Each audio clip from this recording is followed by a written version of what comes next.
Asalaamu calaykum.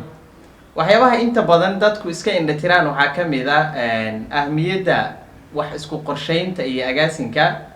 Marka clipkan ama muuqaalkan kooban waxaan kusoo gudbinayaa in yar oo ku saabsan ahmiyadda qorshaha iyo wax isku agaasinka uu leeyahay. Marka waxaa lagu leeyahay guuldarrada ama fashilka koowaad ee qofka kasoo gaari kara shaqada uu ku jiraahay waxay tahay qofka oo qabta shaqo bilaa qorshe ah. waxaa la leeyahay sidoo kale oo xaqiiqooyinka qorshaha ku saabsan laga ogaaday waxaa ka mid ah in ka badan 80% ama 80% in ku dhow qofku hadafkiisa iyo himiladiisa wuxuu ku gaaraa inuu wax isku qorsheeyo, wax isku agaasimo ku gaaraa. inta soo hartay 20% ka agdhowna waxaa lagu leeyahay waxaad ku guuleysan kartaa xirfadaada, aqoontaada iyo khibradaada iyo waxaad leedahay markaa oo soo raaci kara.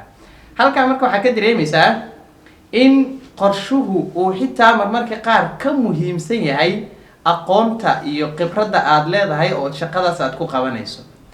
waxaan markaan kusoo gunaanadinaa protocolka ugu fiican ee qofku uu qaadan kara ama uu ku dhaqmi karahay waxay tahay markaad habeenkii seexanayso intaadan sariirta aadine shaqooyinkaagii habeenkaas aad haysatay markaad soo gabagabaysato ood soo dhammaysato waxaad soo qaadataa qalin iyo buugnood soo qaado. waxaad qorataa deeto maalinkaas hadduu ilaahay naftaa yartaa kuu daayo wixii aad qaban lahayd ama shaqooyinka maalinkaas aad qabanayso liis garayso deetana seexo. waad samayn weysataa.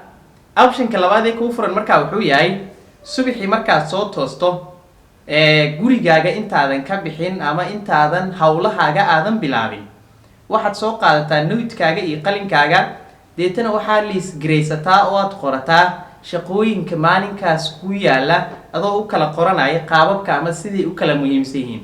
waxaa markaa hubanti ah in maalinkaaga markaad subaxii gurigaaga ka baxdo adoo taqaanid waxyaabahaad qabanaysid inaad qabanaysid waxyaabaha kuu muhiimka.